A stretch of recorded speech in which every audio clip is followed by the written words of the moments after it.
Hello viewers, আবার চলে আসলাম নতুন একটি রেসিপি নিয়ে। রেসিপিটি খেতে যেমন ভীষণ মজার, বানানো তেমন খুবই সহজ। মিট বক্স খেতে সবাই খুবই পছন্দ করেন, তাই কিভাবে সহজে বাসায় তৈরি উপকরণ দিয়ে মিট বক্স বানাতে পারবেন সেটাই দেখাবো। চলুন তাহলে শুরু করা যাক।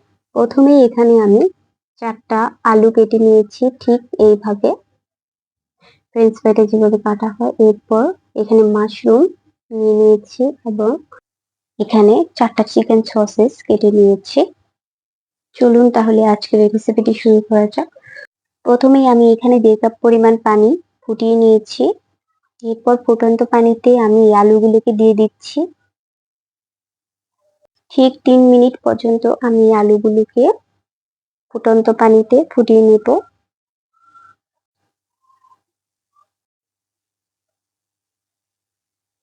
এরপর এগুলোকে একটা পাত্রে তুলে ছড়িয়ে নিচ্ছি।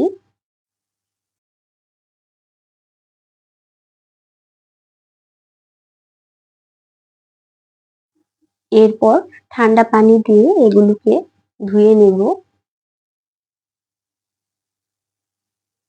এখন একটা টিস্যু পেপারে আমি এই আলুগুলোকে ঝরিয়ে নেব এবং পানিগুলো মুছে নেব টিস্যু পেপার দিয়ে ভালো করে।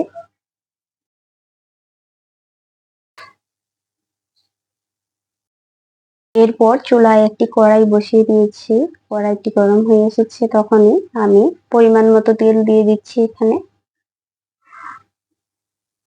তেলটাকে আমি হাই হিটে গরম করে এরপর লো আঁচে এই আলুগুলোকে ভেজে নেব।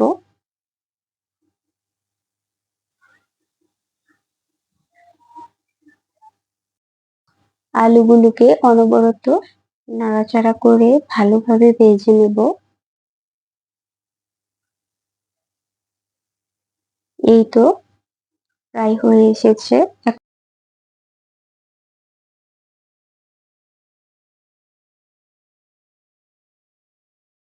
এবারে আলুগুলোকে তুলে নিচ্ছি।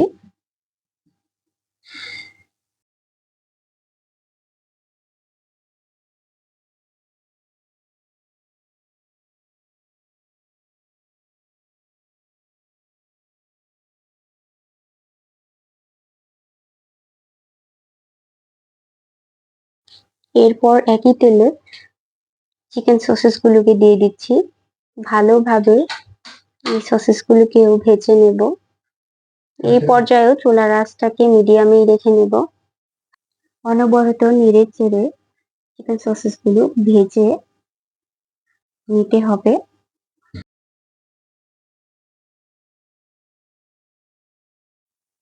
এই তো হয়ে এসেছে। এবার এগুলোকে তুলে নিচ্ছি। এখন একই তেলে আমি এই মাশরুম গুলোকেও ভেজে নিচ্ছি। 2 মিনিট পর্যন্ত এই মাশরুম গুলোকেও ভেজে তুলে নিচ্ছি।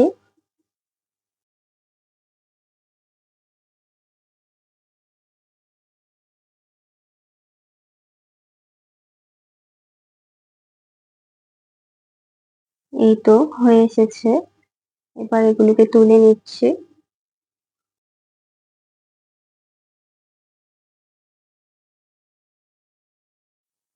এখন ভেজে রাখা আলুগুলোকে নিয়ে নিয়েছি।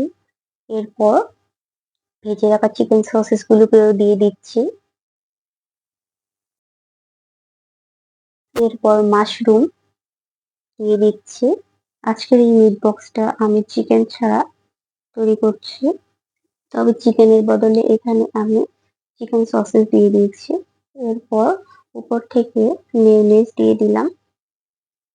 এটা আমার বাসায় তৈরি মেয়োনিজ নয়, এটা আমি বাইরে থেকে কিনে এনেছি। আপনারা চাইলে বাসায় তৈরি করেও দিতে পারেন। এখন এখানে টমেটো সস দিয়ে দিচ্ছি সামান্য পরিমাণে। আপনারা চাইলে মেয়োনিজের সমান পরিমাণ টমেটো সস দিতে পারেন। আমার কাছে বেশি একটা ভালো লাগে না, তাই দিইনি বেশি। এখন সবগুলো একসাথে মিক্সড করে নেব একটা চামচের সাহায্যে।